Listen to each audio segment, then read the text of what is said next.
Olha, ao mesmo tempo que a gente vê coisas que nos desanimam, a gente vê outras que reanimam, que acendem a esperança. Eu vi uma cena essa semana na imprensa televisiva. O juiz Sérgio Moro, ele prefaciou um livro.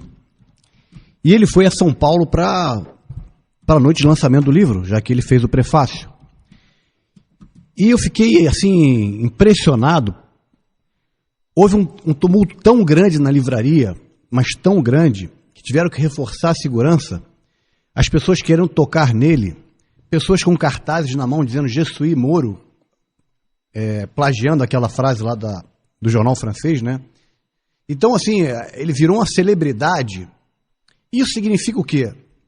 Significa, ouvintes da Rádio Vale, Juliano, Sidney, Luciano, que uma parte da população brasileira está carente e ansiosa de bons exemplos.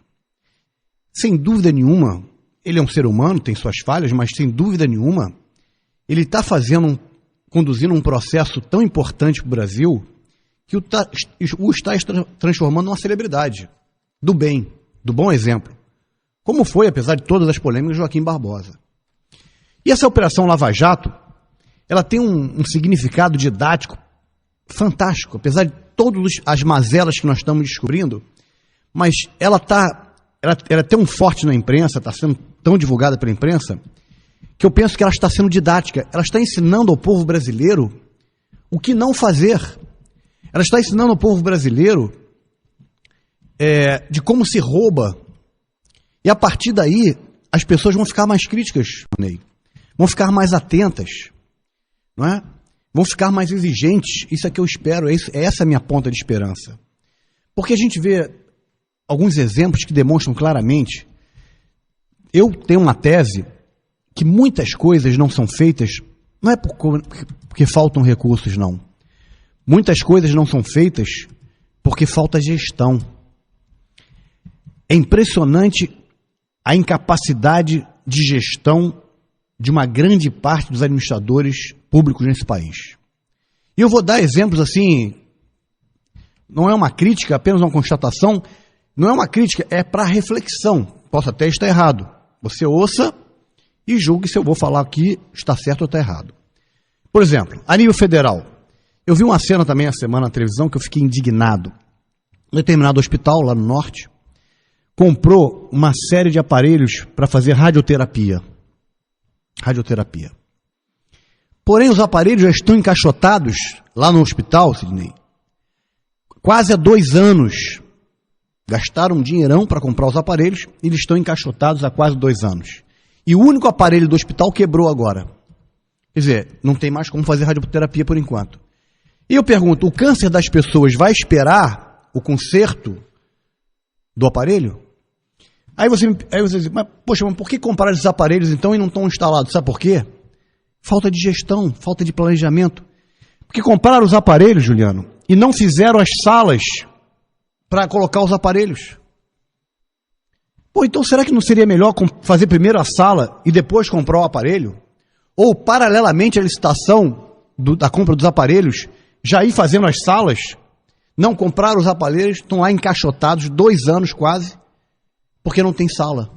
Então isso mostra que não é falta de recurso, isso é falta de capacidade de gestão, é não saber escolher as prioridades. Vamos para um exemplo estadual, a nossa ponte Hercílio Luz. Olha quantos anos, Juliano, Luciano, ouvintes da Rádio Vale, eu estou aqui há 36 anos em Santa Catarina, no mínimo há 30 anos essa ponte está sendo reformada.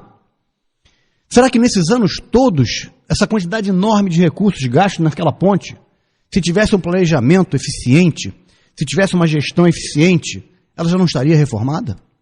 Eu acho até que com o dinheiro que foi gasto ali já teria construído uma nova, se fosse o caso. Não vão construir uma nova porque ela tem um valor histórico. Mas a quantidade de recursos, de tempo, isso é falta de gestão, Juliano. Não é falta de recursos. E a nível do meu município, eu vou dar um exemplo que está sendo discutido nas redes sociais. Eu tenho discutido também. Eu não sou contra a reforma de praças públicas. Não sou contra. Não sou contra a reforma de nada. Porém, fica a pergunta no ar. Será que é prioridade você reformar uma coisa que está pronto ou fazer o que não está? E vou dar um exemplo. Polêmico, está nas redes sociais, a questão da reforma dessa praça aqui na frente da Rádio Vale.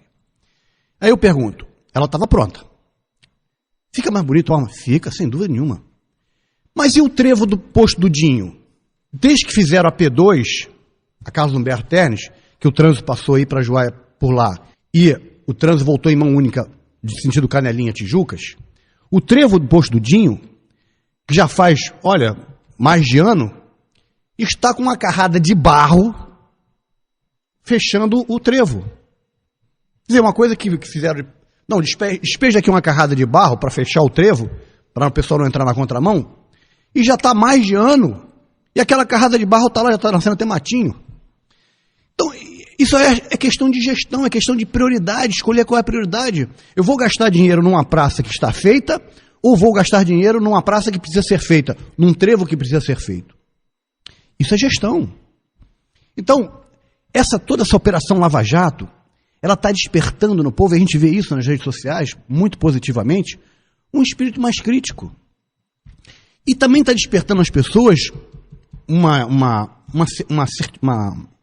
consciência, e uma consciência positiva, de que partido não faz gente santa. Não é porque eu sou filiado ao partido A que eu sou santo, B. Não, não é isso. Talvez um grupo de santos possa até fazer um partido ficar santo, mas um partido não faz a pessoa ficar santa. Nós estamos vendo aí gente sendo acusada, denunciada, de todos os partidos. De todos os partidos.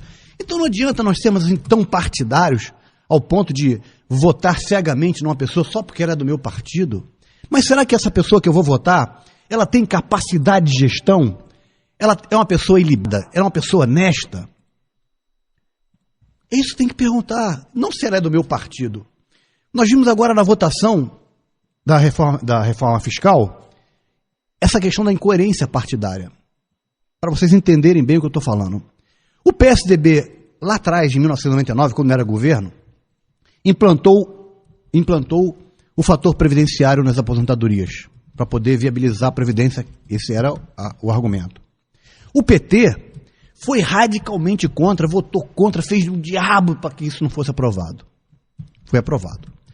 Logo na sequência, o PT assumiu o governo e já está aí há, se eu não me engano, 16 anos. 15 anos. Bom, já deu tempo para tirar o fator previdenciário. Ele foi contra, radicalmente contra, está 15 anos no poder, não são 15 dias nem 15 meses, 15 anos, poderia ter retirado o fator, não tirou.